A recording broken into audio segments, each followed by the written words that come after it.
वस्तू उचल.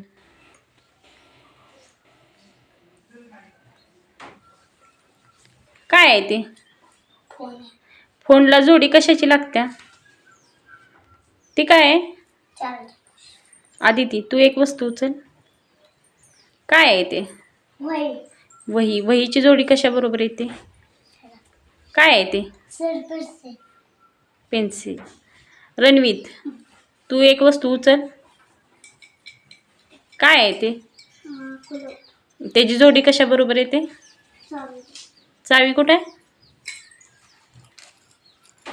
दुर्वा, तू एक वस्तू उचल. काय आहे ते? त्याची जोडी कशा बरोबर येते?